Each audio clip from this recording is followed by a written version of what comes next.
So what's up guys, this is your boy Waray Upay and welcome back again to another daily vlog. For today's video, pupuntahan nga pala namin yung ano punta natin?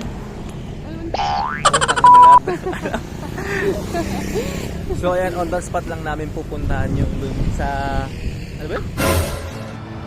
Ay, tanga mo!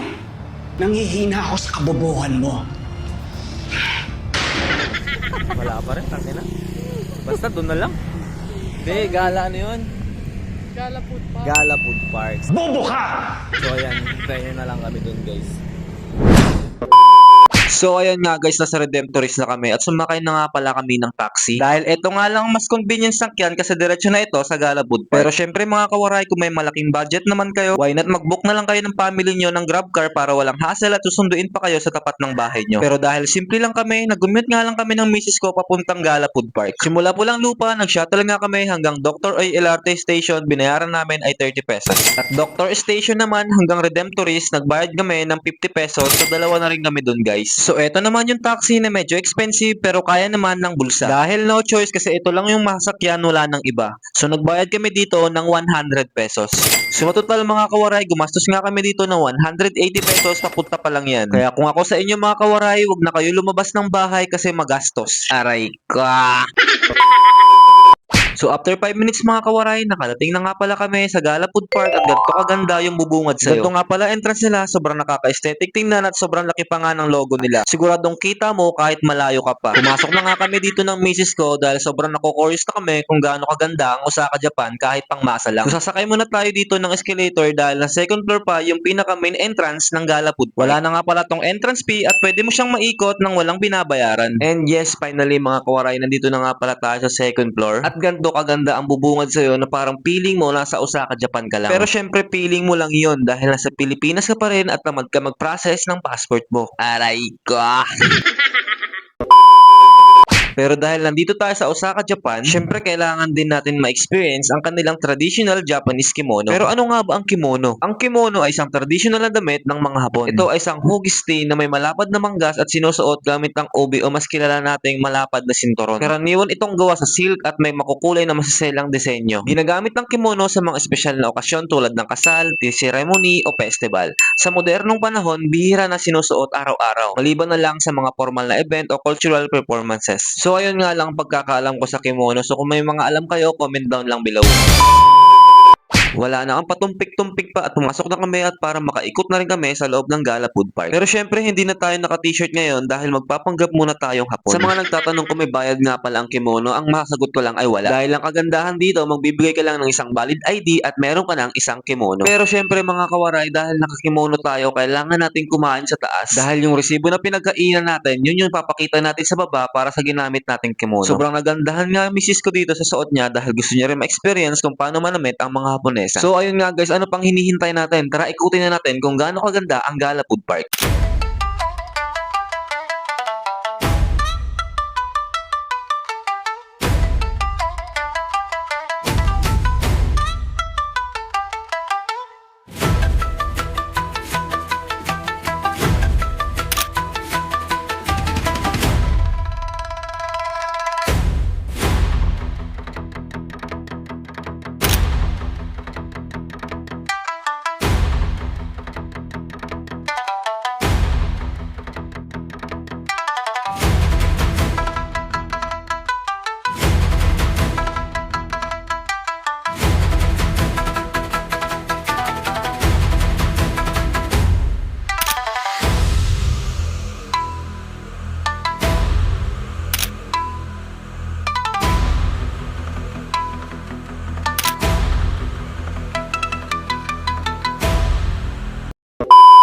So ayun nga guys, dahil malapit lang pala ang Hong Kong sa Osaka, Japan, kaya dito na lang kami kumain.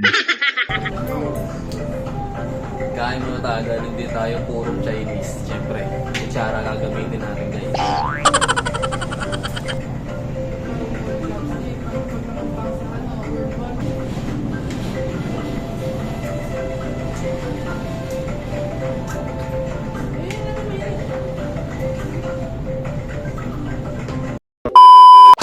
After 20 minutes na kakakain namin ng misis ko, pumunta nga pala kami sa Gala Food Park stage para makapaglaro naman yung anak namin.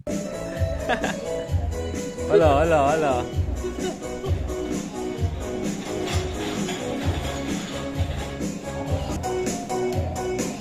Yan, hala. 1, 2, 3.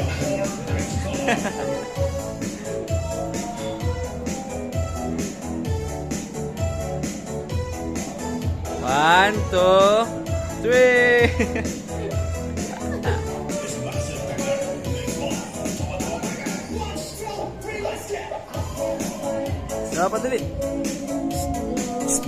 Tula ka na naman. Tula siya. Uy!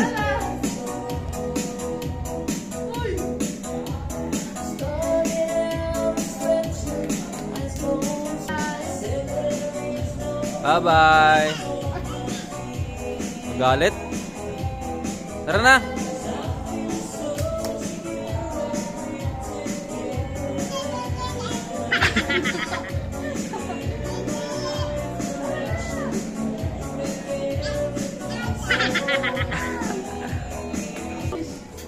Fish na ko.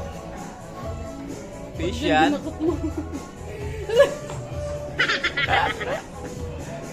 2,000 years later. So, ayun guys. Tapos na kami. And then, umuwi na kami. Bibihis lang kami guys. So dito guys, ibinaba ko muna si Amara kasi hinahanap ko yung resibo para sa kimono. Pero hindi ko akalain natatakbo to palayo sa akin. Nung nahanap ko nga yung resibo, di ko napansin na may anak pala ako. Nagulanta na nga ako dito nung sumigaw yung guard na kaninong bata to na malapit na sa hagdan. Talaga tong tiyanak na to, mabitawan lang, akala mo isasabog na sa baryo. Kaya dali-dali ko tong tinakbo na parang Japanese flash. Yung misis ko kasi dito, nag-makeup pa kaysa habulin yung tiyanak na anak niya. So, yan. Naglalakad sila, guys.